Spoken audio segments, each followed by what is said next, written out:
다음 주제는 23페이지입니다. 제목은 적요 8 사계정으로 대책 이렇게 되어 있는데, 실제로 나중에 그 답 입력할 때 그 적요라는 칸이 있거든요. 거기다가 8번을 쓰기만 하면 돼요. 근데 그 8번 이름이 타 계정으로 대책이라서 그냥 이렇게 써놨는데, 이걸 이해하려면 뭐 상황이 좀 필요해서 아까 킵해뒀던 거를 좀 설명을 해드릴게요. 물건 팔았던 건데 70원에 사왔던 거를 100원에 팔았던 상황이었죠. 근데 실제로 우리가 붕괴를 하는 건 위에밖에 안 하거든요. 밑에는 안 한다고 말씀드렸어요. 왜냐면 이거 처음 보시잖아요. 근데 이거를 안 하는 이유, 이건 기말에 한 번에 한다고 말씀을 드렸는데, 이게 지금 하는 사계정으로 대책이랑 또 상관이 있거든요. 그래서 묶어서 설명을 드리려고 합니다. 설명드리고 나서 한번 문제 볼게요, 하나씩. 일단 뭐 이 상황을 가지고 좀 그림을 그려서 보면은 이번에도 상품 T 계정으로 한번 볼게요.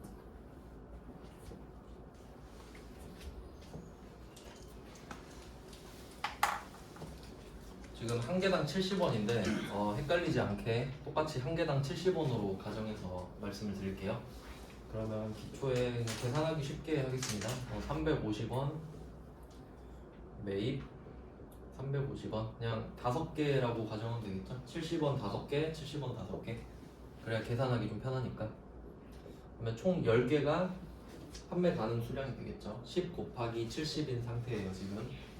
그리고 이제 이거를 어떻게 할 거냐라고 했는데, 매출 원가를 이렇게 하나씩 붕괴를 하는 게 아니라 그랬죠? 뭐 어떻게 하냐면, 이 매출 원가가 있고, 사실 여기에 한 개가 더 있습니다. 지금 배울 적요 8, 이름이 기니까 적요 8까지만 쓸게요.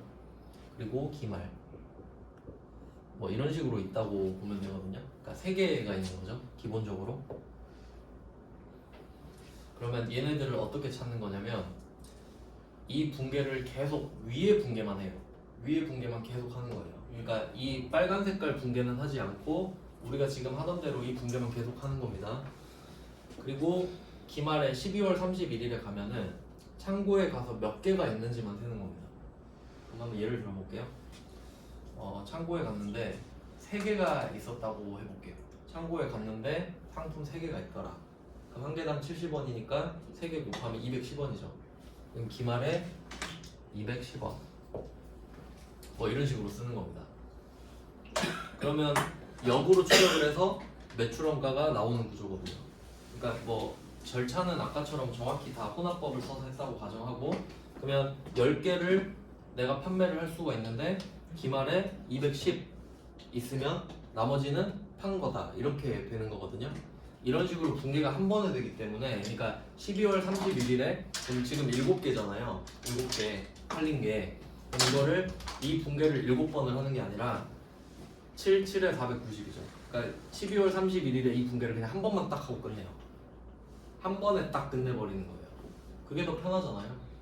그러니까 여기서 중요한 거는 팔 때는 이 위에 붕괴만 계속 기록을 하고, 12월 31일은 실제로 창고에 있는 거 있죠.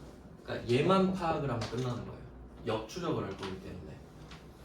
그래서 이 빨간색 붕괴를 하지 않았다. 왜냐면 210을 12월 31일에 찾기만 하면 이 빨간 붕괴를 개수만큼 다 해줄 거거든요.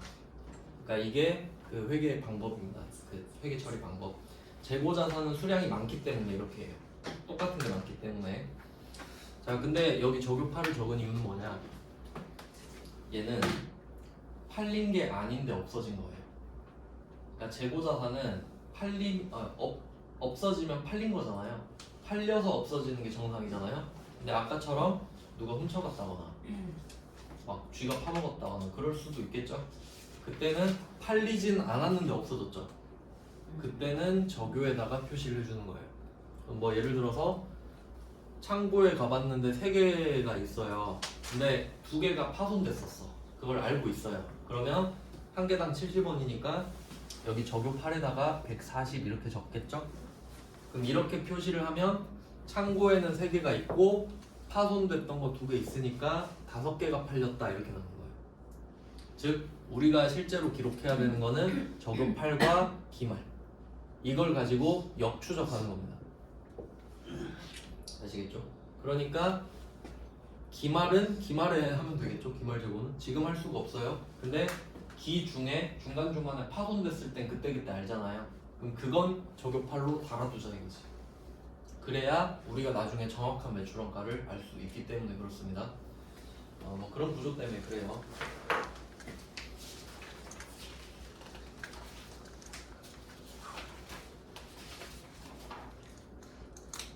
네, 그러면 이제 문제를 하나씩 보면 되겠네요. 23페이지에 조교8 해서 01번부터 보겠습니다. 8월 10일 원재료 매입 거래처에 접대 목적으로 당사의 제품 원가 30만 원을 무상으로 제공하였다. 자, 그럼 여기서 봐야 될 건 뭐냐면 제품을 준 거거든요. 네, 여기 제품 뒤에 원가라고 써있죠. 원가. 아까 제가 말씀드렸던 제품은 매입으로 얻을 수가 없죠. 제조만으로 얻을 수 있죠. 그러니까 얘는 제조 원가인 거예요. 즉 이 제품 하나 만들었는데 30만 원 들었다 이 말이죠. 시가는 아니죠. 시가는 내가 팔고 싶은 가격인 거고. 자, 그래서 원가가 나왔다는 걸 알고 계셔야 되고, 이거 여기다 이것도 써주세요. 장부 금액 원가에다가. 왜 그런지 생각해 볼까요? 이거 하나 만드는데, 이거 한 개 만드는데 30 들었잖아요. 이거 파악하려면 원가 회계해야 됩니다. 근데 우리는 일단 그냥 넘어가고, 그럼 어쨌든 하나 만드느라 30이 들었다는 걸 파악을 했어요. 그럼 이걸 장부에 30이라고 적어 놓겠죠. 즉 제조 원가를 장부 금액으로 적어 놓는 겁니다. 장부 금액이라고 말한 적도 있거든요. 자, 근데 이거를 줬어요. 그럼 우리 생각에는 30만 원짜리 접대한 거죠. 이거 만드느라 30 들었고 30짜리를 준 거니까. 자, 그래서 밑에 분계 보시면, 자, 대변에 일단 볼까요? 제품 30만 원 없어진 건 아시겠죠? 제품 30만 원 대변에 없어졌죠? 자산의 감소입니다. 그리고 이게 오해하시면 안 되는 게, 우리가 물건 팔면 제품 매출 쓰잖아요. 제품 매출은 수익이에요. 근데 지금 제품이 대변에 온 거는 자산의 감소입니다. 자산의 감소라고 써두셔야 돼요. 네, 그러면 30만 원짜리를 줬어요. 그럼 제품을 원래 팔아야 되잖아요. 근데 팔지 않았는데 없어졌죠. 그래서 이게 저격팔입니다. 팔지 않았는데 없어지면 재고자산만 해당되거든요. 재고자산을 팔지 않았는데 없어졌으면 저격팔을 쓴다. 이렇게 잘 기억해 두셔야 돼요. 저격팔을 빼먹어서 틀리는 경우가 많거든요. 자, 그리고 얘는 특이한 게 있는데, 부가세 예수금 5만 원이 붙어 있죠. 이거는 좀 범위를 초과했다고 생각하는데 회계 1급에 나왔어요. 이게 부가가치세법상 나오는 건데, 한번 내용을 읽어볼게요. 그냥 간단하게만 설명드리겠습니다. 두 번째 줄 보시면 매입 원재료는 적법하게 매입세 공제를 받았다 이렇게 되어 있죠. 상황을 좀 설명을 드릴게요. 회계 1급에는 안 내는 게 좀 깔끔할 것 같긴 한데 냈으니까 그것도 최근이거든요. 저번 시험이 117회였어요. 그럼 어떤 느낌이냐면, 우리가 원재료를 사와요. A라는 회사라고 하고 제조업 제품을 판다, 이런 식으로 한번 해볼게요. 근데 여기서는 원재료가 얼마인지는 지금 말 안 해주고 있거든요. 제가 그냥 정해볼게요. 원재료를 20만 원짜리라고 가정을 해보겠습니다. 그럼 우리가 제조업인데 원재료를 20만 원짜리를 사고, 이때 부가가치세 2만 원도 같이 냈을 거 아니에요? 그러면 뭐 별일 없으면 아까 뭐 보신 것처럼 세금 계산서를 받았을 거고 세액 공제를 받을 수 있단 말이죠.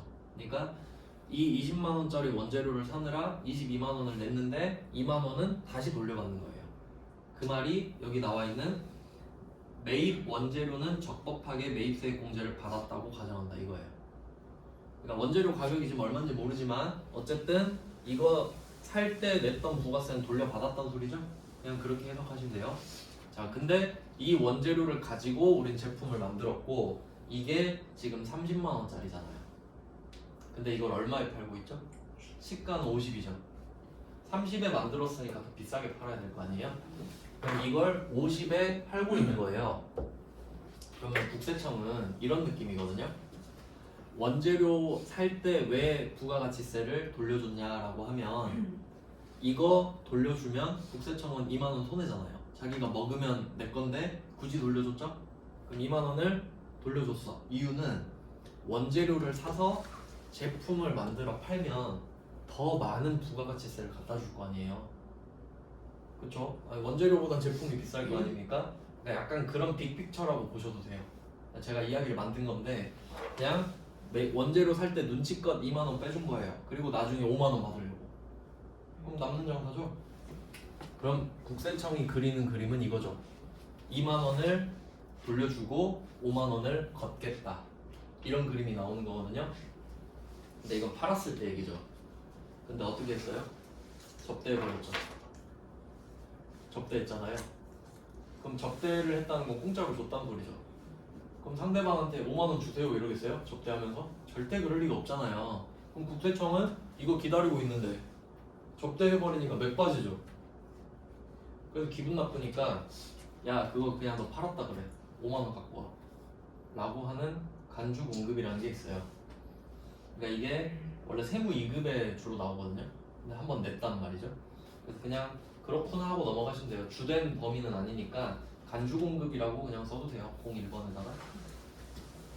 실제로 팔진 않았지만 국세청이 기분 나쁘니까 나보고 팔았대요. 판 것처럼 할 테니까 5만 원 갖고 오래요. 근데 여기서 특이한 건 뭐냐면 내가 이 제품을 만드느라 30만 원 썼잖아요. 그럼 우리는 30만 원 준 거 맞죠? 근데 국세청이 보기에는 너 그거 팔면 50이잖아 이러는 거예요. 그러니까 부가세는 5만 원 내야 돼요. 이해되시죠? 3만 원이 아닌 거예요. 왜냐면 국세청은 우리 원가를 알 수도 없죠. 우리가 원가 알려준 그 비밀이잖아요. 원가는. 그래서 제품 30만 원짜리가 사라지는 거는 재무회계 범위가 되고요. 부가세 예수금 5만 원이 붙는 건 부가가치세법 영역이 되는 거예요. 근데 세법까지 반영하는 게 회계니까 이렇게 부가가치세 반영한 회계 처리가 나온 겁니다. 그러면 이제 접대비가 35만 원이 되죠. 그리고 제라고 돼 있는 거는 매입거래처에 접대를 했기 때문에 이 접대한 금액이 우리가 만든 제품 값을 올리게 되겠습니다. 그리고 지금 이름이 바뀌었는데 제가 깜빡하고 안 바꿔놨는데 이름을 좀 바꿔주세요. 접대비를 기업 업무 추진비로 바꿔주시면 됩니다.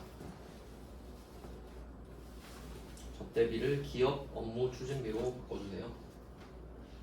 이게 작년에 바뀌었어요. 2024년부터.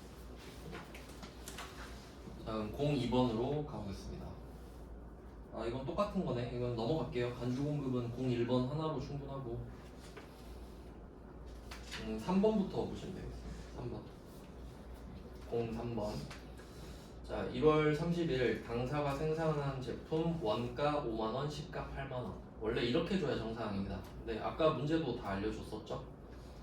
자, 이번에는 제조부 생산직 직원에게 복리후생 목적으로 제공했다. 이렇게 되거든요. 자, 근데 괄호 안에 보세요. 부가가치세법상 재화의 공급 의제라고 써 있는데 의제에다가 간주라고 써주시면 되거든요. 의제랑 간주랑 같은 말입니다. 그리고 요거는 그냥 나온 김에 좀 뜻을 알려드리면 이게 앞으로 뭐 어떤 공부를 하시든 간에 법과 관련된 거 할 때 이거 알아두시면 좀 편하거든요. 예를 들어 A로 간주한다, A를 B로 간주한다 이렇게 해볼게요.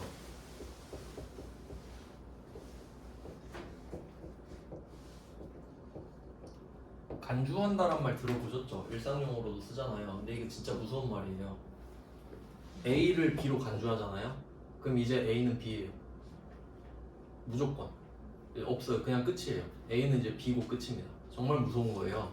그러니까 예를 들어 형사가 용의자 보고 당신을 범인으로 간주하겠습니다. 그럼 이제 끝난 거예요. 이 사람 범인이에요. 그리고 이거 반대되는 것까지 하나 좀 알려드리면, 그래서 이게 표현이 의제, 간주, 그리고 이런 것도 있어요. A를 B로 본다. 본다도 같은 표현입니다. 본다도 뒤집을 수 없는 표현이에요. 그러니까 무서운 말인 거지. 근데 이게 모르고 보면 그냥 그런 것도 한데 알면 진짜 무섭거든요. 근데 이게 비교되면 추정이란 말 들어보셨나요? 들어보셨겠죠. A를 B로 추정한다라고 하잖아요. 그러면 별말 없으면 A는 B예요. 근데 누가 와서 아니요 A는 C인데요 라고 증거를 갖고 오면 그건 깨져요. 그러니까 추정은 좀 약해요. 근데 제가 강조하고 싶은 건 의제랑 간주는 깰 수 없다라는 겁니다. 즉 의제 여기서는 공급 의제 나왔죠. 그러니까 간주 공급이랑 같은 말이거든요. 이 말은 내가 물건 안 팔았잖아요 지금. 근데 국세청이 나보고 간주 공급이래. 그럼 뭐죠? 난 물건 판 거죠. 그럼 그 말은 뭐예요? 부가세 갖고 오라는 소리입니다. 절대 이건 뒤집을 수가 없어요. 그 뉘앙스를 알고 계시라고. 그럼 앞으로 이거 공부할 때 되게 편합니다. 이런 용어 나왔을 때. 왜냐면 법 시험에서는 이런 거 많이 내요. 추정한다, 뭐뭐로 본다 이런 거 바꿔서 많이 내거든요. 깰 수 없다 이런 겁니다. 그냥 내야 된다는 소리예요. 그래서 뭐 공급의제라는 말이 나왔고 공급의제에 해당하지 아니함 이렇게 돼 있죠. 그럼 이건 01번처럼 하지 말란 소리예요. 부가세 예수금 없다는 소리입니다. 그래서 그 제품 밑에 빈칸 있잖아요. 거기다 부가세 예수금 쓰고 X 이렇게 써놓으시면 좀 더 다음에 볼 때 편하겠죠. 굳이 그냥 써놓는 거예요. 아니라고. 이유는 공급의제에 해당하지 않으니까. 그럼 공급의제에 해당하면 부가세 얼마 써야겠어요? 8,000원 써야겠죠. 네, 그 정도까지 알면 문제는 풀 수 있습니다. 그러니까 혹시 나와도 풀어두세요. 01번처럼 나와도. 어차피 뭐 패턴만 알면 푸는 문제라서. 네, 그래서 03번은 이렇게 했습니다. 그래서 부가세가 없는 이유는 공급의제에 해당하지 아니하기 때문입니다. 그러니까 01번, 03번 비교 표시하시면 되겠죠. 그래서 결론은 이것도 그 직원 준 거잖아요. 직원 준 거. 그러니까 이것도 간주 공급이거든요. 원래는. 근데 그냥 하지 말라는 소리고. 그러니까 얘도 제품을 팔진 않았는데 없어졌죠. 그러니까 타 규정으로 대체. 그래서 차변 쪽을 좀 보시면 돼요. 아, 접대를 해도 간주 공급이고 직원을 줘도 간주 공급이구나. 왜냐면 국세청은 깡패예요. 매입세 공제해줬으니까 갖고 오라 이거예요. 직원 줘도 갖고 오고 접대해도 갖고 오고 누구 줘도 갖고 오라는 소리입니다. 네, 그 다음에 04번으로 가볼게요. 04번은 기말 재고조사 결과 창고를 가서 까본 거죠. 120만 원이 부족하다라고 돼 있거든요. 자, 이거는 해석 잘 하셔야 되는 게 창고에 갔는데 120만 원이 있는 게 아니죠. 그러니까 예를 들면 장부에는 1120이라고 써 있거든요. 장부에는. 근데 창고 가보니까 1000만 원 있는 거죠. 그러니까 이런 느낌으로 차액이 120이라는 거예요. 차액이 없어진 게 그냥 120이 부족하구나. 근데 그럼 아까 제가 알려드렸잖아요. 혼합법 써서 차이가 발생하면 그 감모 손실이랬죠. 원인을 못 찾으면 감모 손실이거든요. 근데 원인을 찾은 거야. 왜 없지? 보니까 이거 체육대회 때 그 선물로 줬네. 그래서 복리후생비 직원 준 거잖아요. 그러니까 회계에서는 직원 주면 다 복리후생비라고 하거든요. 약간 좋아 보이잖아요. 근데 세법은 그딴 거 안 따져요. 세액공제 해줬으니까 간주공급이니까 부가세 갖고 와 무조건. 그러니까 사실 얘도 그게 포함이 되는데 그냥 회계 1급이라서 가짜 문제라고 생각하시면 돼요. 그래서 제가 01번에 진짜 문제를 넣어놨던 거죠. 그냥 개정 과목 차변 보시고 그럼 또 이번에 생각해야 될 거는 제품을 팔지 않았는데 없어졌으니까 저도 팔이다 이 정도고요. 그 다음에 05번 05번은 제품 한 개 원가 30만 원을 매출거래처 견본품 있죠. 이거 표시해 볼게요. 견본품. 견본품은 흔히 말하는 샘플이죠. 샘플. 그러니까 이거는 샘플을 보내주는 건데 접대랑 완전 다릅니다. 그러니까 접대는 저 좀 잘 봐주세요 하고 주는 거죠. 근데 샘플은 이번에 우리 신제품 나왔는데 한번 써보실래요? 하고 보내는 겁니다. 그래서 이게 중요한 게 뭐냐면 샘플로 보내는 거 있잖아요. 그럼 부가가치세법에서도 간주공급으로 안 봐요. 장사하는 걸로 보거든요. 그래서 얘는 진짜 문제가 맞아요. 그러니까 견본품은 간주공급에 해당하지 않습니다. 참고로 좀 적어두세요. 그래서 얘는 진짜 문제인 거죠. 세법까지 반영이 된 문제입니다. 근데 몰라도 풀면 맞게끔 문제를 낸 거죠. 그냥 부가가치세가 없으니까. 그래서 뭐 개정 과목도 혹시 모를까 봐 알려줬잖아요. 견본비 쓰라고. 그럼 그냥 쓰면 되겠죠. 그리고 참고로 견본비는 800번밖에 없습니다. 그래서 뭐 판 이런 거 상관없습니다. 왜냐면 보내는 거밖에 없기 때문에. 그 다음에 06번 볼게요. 자, 06번은 5월 10일에 원가 80만원, 시가 110만원. 이게 좀 애매하긴 해요. 부가가치세가 있는지 없는지. 근데 상관이 없습니다. 문제 풀 때는. 보시면 국군장병 위문금품으로 전달했다. 자, 그럼 이거 국방부에 준 거거든요. 국방부에 준 거예요. 그럼 국방부도 국가로 보거든요. 국가에다가 기부하는 거 있죠? 그건 간주공급으로 안 봐요. 정확히 말하면 면세예요. 면세. 뭐 참고로 써두세요. 국가에 기부하면 면세. 아, 그리고 국가 지금 그 국군장병이 몇 번 나왔고요. 그 지방자치단체도 나온 적이 있습니다. 그러니까 국가 지자체는 같은 급으로 봐요. 그러니까 뭐 우리나라 행정부나 광주광역시나 둘 다 같은 급으로 본다는 거예요. 그 뭐 양양시에 기부했다 뭐 이런 거 나온 적 있었거든요. 그것도 면세인 거지. 뭐 그냥 참고로 알아두시면 되고. 어쨌든 부가세가 없죠. 그리고 괄호 안에 보시면 국군장병 위문금품은 법인세법상 법정기부금에 해당한다 돼 있죠. 근데 우리 법인세 하는 거 아니잖아요. 그냥 일자로 쭉 그어두세요. 전혀 지금이랑 상관없는 겁니다. 그건 세금 계산할 때 쓰는 거거든요. 우린 지금 회계 처리만 하면 되기 때문에 세금 계산과는 상관이 없죠. 그 다음에 07번 볼게요. 7번은 3월 15일 영업부에서 원재료로 사용하기 위해 구입한 미가공 식용품 이렇게 돼 있는데 미가공 식용품 표시하시고 면세라고 써주세요. 미가공 식용품은 면세고요. 대표적으로 멸치 시험에 나온 적이 있고 쌀이 좀 많이 나오고요. 쌀, 과일, 야채 이런 거 있죠. 미가공 식료품 다 면세거든요. 그래서 얘도 부가가치세가 없겠죠. 면세 물건이니까. 간주 공급 해봤자 면세잖아요. 그리고 참고로 이걸 어떻게 해석하셔야 되냐면 미가공 식용품을 샀잖아요. 근데 그걸 원재료로 샀다는 소리는 아마 여기가 식당인 것 같아요. 우리 회사가 요식업하는 식당일 수 있잖아요. 그러니까 미가공 식용품을 원재료로 사죠. 그러니까 산 건 미가공 식용품인데 이름은 원재료죠. 뭐 그렇게 해석하셔야 되고 부가가치세법상으로 면세고 회계상으로는 원재료인 거죠. 그럼 이거를 거래처 직원한테 선물로 줬잖아요. 그래서 이것도 이름 바꾸셔야겠네요. 기업 업무 추진비로. 접대비를 기업 업무 추진비로 바꿔주시고요.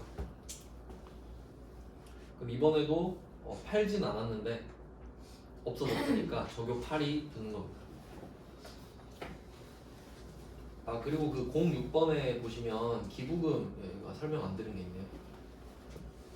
기부금이 953번으로 돼 있는데 그 기업 업무 추진비는 접대잖아요. 접대. 그 접대는 영업과 관련이 있습니다.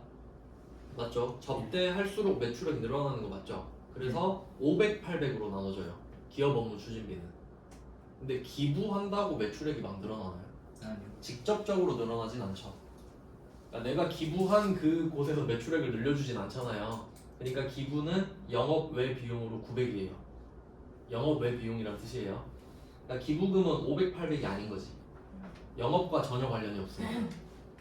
그래서 번호가 이렇고 기부금은 하나밖에 없어서 번호 안 외우셔도 돼요. 그 다음에 08번으로 내려가 보면은 08번은 창고에서 화재가 발생해서 보관하고 있던 제품 3,250만원. 이거 제가 알려드렸죠. 장부가액은 제조 원가랑 같은 말이겠죠. 제조할 때 3,250이 들었으니까 장부에 그렇게 적어놨겠죠. 그리고 그 뒤에 보험에 가입되어 있지 않다. 이건 그냥 지워버리세요. 한 줄로. 보험에 가입되어 있어도 가입되어 있지 않아도 상관없습니다. 지금이랑은. 왜냐면 지금은 제품이 없어진 것만 회계 처리하는 거기 때문에 보험금을 받는 거는 따로 언급이 있어야 회계 처리를 하는 거고요. 그리고 지금 이 경우는 간주 공급에 해당하지 않습니다. 이거 간주 공급하면 너무 심하잖아요. 제품이 불에 탔는데 부가세 내라 그러면 안 되겠죠. 그래서 뭐 이건 진짜 문제라고 볼 수 있겠고, 그리고 참고로 차변에 재해 손실 써 있잖아요. 이거 900번입니다. 영업 외 비용이다. 영업과 관련해서 없어진 게 아니기 때문에. 그래서 지금 일부러 대변은 전부 다 저격팔인 거 보이시죠? 예. 차변 보시라고 제가 쭉 써놓은 거예요. 그러니까 이 경우들이 팔진 않았는데 없어진 경우들이잖아요. 그러니까 그냥 한번 눈요기 하시라고. 야, 이렇구나. 그 다음에 09번 보시면, 09번은 태양산업으로부터 구매한 상품을 제조부서의 소모품으로 모두 사용하였다, 이렇게 돼 있는데, 그럼 이거는 어떻게 해석하셔야 되냐면, 상품, 그러니까 팔려고 샀거든요. 예를 들어 우리가 뭐 하이마트예요. 공기청정기를 팔라고 샀는데, 아, 우리 사무실에도 하나 쓰죠? 이럴 수 있잖아요. 하나 까서 쓴 거예요. 자, 근데 이런 경우는 회사에다 쓴 거기 때문에 간주 공급으로 또 안 봐요. 원래 사서도 쓸 수 있는 거니까. 그래서 이것도 진짜 문제라 볼 수 있습니다. 혹시 모르니까 상황은 다 설명드리는 거예요. 왜냐면 이게 세무 2급이랑 거의 구분이 없기 때문에. 네, 그래서 차변에는 소모품 B 이렇게 되어 있죠. 그리고 상품이고요, 상품. 그러니까 이 저격 파일 같은 경우는 3개만 나온다고 생각하시면 돼요. 원재료, 제품, 상품. 왜냐면 재고자산은 팔아야 된다는 목적이 뚜렷하잖아요. 근데 팔지 않으면 아까처럼 그 저격파를 반영해서 매출원가를 확인해야 됩니다. 네, 이렇게 됐고요. 네, 다음 주제네요. 네, 오늘 재고자산을 끝내는 걸 목표로 해야 되는데, 네.